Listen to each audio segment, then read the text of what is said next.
The only thing more unbelievable than finding a guitar lesson music theory video that actually makes sense is me having all of my devices simultaneously charged. It's never happened. That has never happened, but this is gonna happen right now, guys. We're talking a little bit about music theory and why everybody's kind of like, I don't really wanna learn it doesn't make sense to me.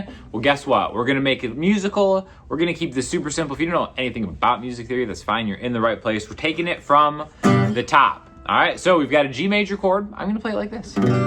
Basically a G major chord. You might see it as a shape right now if you've been playing guitar. It could be as easy as this, just the third fret on the high E string and the bottom 4 strings. There's a G major chord. Maybe you grab the low E string, 3rd fret, A string, 2nd fret. Maybe you play it like a real person of class and have your ring finger on the B string, 3rd fret, and stop there. No matter how you play it, a G major chord is always gonna be a combination of the notes G, B, and D. The 1st, 3rd, and 5th notes of the G major scale. And already you're probably like, I thought this was gonna be easy. Don't worry about it. We're gonna talk about things that actually make sense practically. It really helps to learn all the notes in the scales, all that stuff. But I just want to focus on just the notes that make up the chord because I think that's kind of like the most slept on part about learning music theory. G, B, and D. 1st, 3rd, and 5th notes. G, B, D. G, B, D. There's a lot of ways to kind of play a G, a B, and a D on a guitar. But once you start seeing them as fluid things that you can do with your chords, it makes a lot more sense. All right? So what we're gonna do is we're just gonna take this and then we're gonna strum it, then we're gonna outline the chord with those chord tones, those notes that make up this chord, right? Because again, each one of these frets you're holding down or open notes that you're playing is gonna be either a G, a B, or a D note. So there's no difference musically between this and this. It's just different ways to kind of get the same information, right? So you need to learn both. So what we're gonna do is we're gonna play this chord, and then we're gonna jump into this arpeggio, okay? Arpeggio, I'm just playing the chord one note at a time. G, B, D, G, B, D, G, B, D, G, okay? So, 3 simple notes. Now let's just learn the kind of device that gets us through this. So we've got the 3rd fret on the E string, which you already know because that's where you're rooting that G major chord, right? So now we're branching away from open chord territory and getting into the center of the fretboard, which is where all the money's made, guys. People be like, oh, all the money's made up here. No.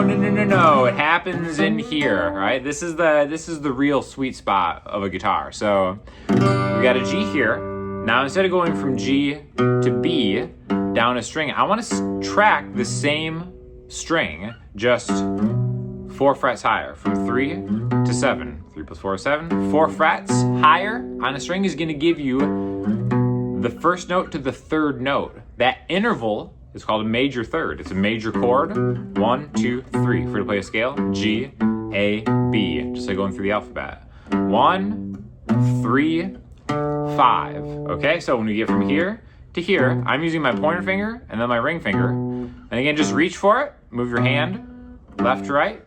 G, B, G, B. Just drill that and you'll do just fine. When you use your ring finger like that, it lines up your pointer finger, for the most part, with the next note, the 5th note, G, A, B, C, D. 1 to 3 to 5. Okay, so we're outlining that chord. And again, if you have your ring finger here and you don't have that stretch all the way to be like, okay, now I can easily get that, just move your whole hand. G, B, D. You notice I'm starting here, 4 frets higher, or major third higher, and then down a string back 2 frets. The great thing about the inlays on most guitars is there's little dots for this specific one because they have the odd numbered frets. So 3, 7, 5. Now we're gonna repeat that same thing, just down a string. So now 5 on the D string, this is the next G, the next pitched G, an octave G. Do the same thing. 4 frets higher, line up your pointer finger, right? So G major chord, G major chord, G major chord. Okay? So this is, Is this music theory? Is it outlining chords and arpeggio? Whatever you want to call it, you're exploring the guitar in a way that kind of makes sense, that does sound musical if you finesse it, okay? I'm really doing this very slowly where I'm hitting the root note, and then maybe like a 1, 2, and 3, 4, 1, 2, 3, 4, 1, 2, and 3, 4, G, B, D, 1, 2, and 3, 4, 1, 2, 3, 4, 1, 2, and 3, 4, 1, 2, 3, 4. All right, so now being able to jump into this shape from the middle is just as important as being able to start it from the beginning.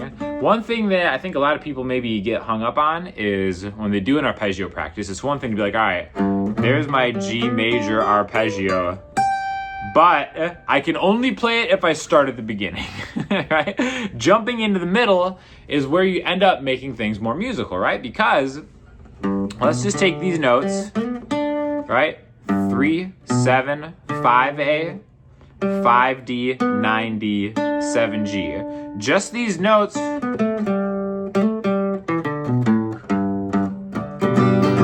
you can kind of move around and play things more fluidly. You can come up with different melodies because any of these notes are going to sound good in this chord specifically or soloing in another chord in the same key, which we're going to learn in just a second. But I want to do one more of these shapes, right? So G, B, D, G, B, D. It would be nice if we could go down a string again. Doesn't work that way because of the way a guitar is tuned. The distance between the G string and the B string, you may have noticed this if you're tuning your guitar like, you know, all right, I'm tuning my guitar, I've got this E string, the 5th fret of the E string is the next one. So I'm like, here's the A, there's a D, 5th fret, there's a G. I gotta go to the 4th fret of the G string to get the next note. This is why we have to compensate for how the guitar is tuned. Another way to compensate for how the guitar is tuned is just by pressing the little button here that turns my tuner on, because this is the Sean Daniel signature Martin guitar, which, do you guys know that this exists? This is my signature Martin. You can get it at Sweetwater. I'll have an affiliate link in the description if you want the greatest guitar on earth from the most deserving Martin artist on earth. I can't even say that with a straight face. That's pretty funny. But check it out. This I still can't believe this is real, but check it out. It'll be fancy because man, are these guitars cool.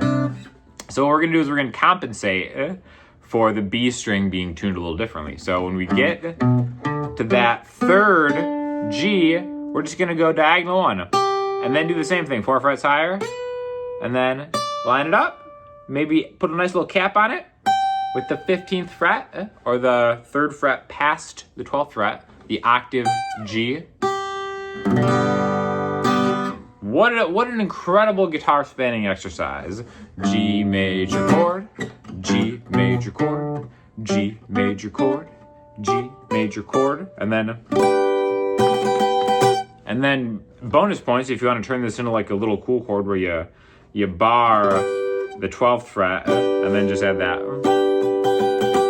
Again, not super easy, but it's just a cool little thing that you can kind of do. I like ending like a song in G with that just because, I don't know, it sounds like a good spot to end something, right? The beautiful thing about this isn't just G major. This is literally any other major chord you'll ever see in your life, right? Another chord in this key, which is why you learn your music theory. Also, the Sean Daniel Patreon is a great way to learn all the ordered music theory lessons and just learning guitars. There's over 100 lessons on there and song lessons and stuff too, which I'll link you to. We're just really promoting the Sean Daniel brand today. Get yourself a Martin guitar, Sean Daniel Patreon. Guys, let's go. Why not? Do the same thing with the 4 chord. Usually a really common chord progression is just G major to C major, right? 1 chord to the 4 chord. 1, G, A, B, C. 4 chord is major, C major, D major. Those are the most common chords in this key. G, C, and D. They're all major chords. You can just find a root note and then do the exact same thing on them. We could just track it all the way down the neck, right? We could stay on the same strings. Instead of G, go to C, which is the 8th fret, and then do the same thing like that, right? Or we could go start on the A string. And then now we're gonna go 3A, 7A, and then 5D, right? So same thing, and then down a string, compensate for the B string there, and then end on C, just like that. So I think this is really the best gateway to music theory because it's so much information at once. But once you're like, okay, if I'm thinking of music theory, and this is something maybe I haven't thought a whole lot about, well, you know chords. You've played chords on guitar, right? You've probably played riffs on guitar, whether it's like, you know, a pentatonic scale thing, but really making the connection between the chords and where those chord outlines are, and then being able to go through them fluidly, like on a song, 1, 2, 3, 4, 1, 2, 3, 4, 1, 2, 3, 4. G major chord, G major chord, G major chord, G major chord, G major chord. Work it into your strumming if you're playing songs that already have that. Just like take a bar to just branch off 1, 2, 3, 4, 1, 2, 3, 4. Even if it's as easy as that, I promise you over time, outlining chords like this will change the way that you see the guitar, right? I think a lot of people probably have the same thing. I know that I can just speak for myself personally. When I think of like the fretboard laid out almost as a map, I'm always thinking of chord tones as like little touchstones that I can maybe get into scales or licks or riffs from. And I think just very simply taking simple chords you already know and then being able to outline them or spell them out with their individual notes and just knowing like, all right, C major chord, sure, it's this shape, but it's also, you know, you can do it really like all over the place. Knowing that it's the 1, 3, and 5 of the C scale. C, 1, 2, D, 3, E, C, D, E, F, G, C, E, G. Any way I combine those, C, E, G, C major chord, C, E, G, C major 7 chord, C, E, G. All of these different things really will start to make more sense once you start kind of just getting into the very simple, basic building blocks. Instead of overwhelming yourself, like, all right, I gotta learn every scale. You know, E, whole, half, whole, half. A, B, C sharp, D, E, F sharp, G sharp. You know, that's all great, but I understand that it's a lot of information to take in at once, which is why I tried to make it a little more clear with the Patreon, slowing it down. Also, just, you know, every now and then making a YouTube video about some easy music theory that you could use today. So hopefully this was a helpful lesson to you. And yeah, if you feel like supporting the channel, definitely click on the affiliate link and go to Sweetwater. You don't even have to buy this guitar. The cool thing about the Sweetwater affiliate links is if you're gonna buy anything from there, you can go through the link and then I'll still get like credit and it won't cost you anything extra. So even if you're gonna buy somebody else's signature guitar, which I don't know why you would do that, and I don't know why you'd even mention that in the comments, just at least pretend that you're gonna look and potentially buy this, because it really does great things for my ego that has, you know, really the repercussions of which cannot be understated.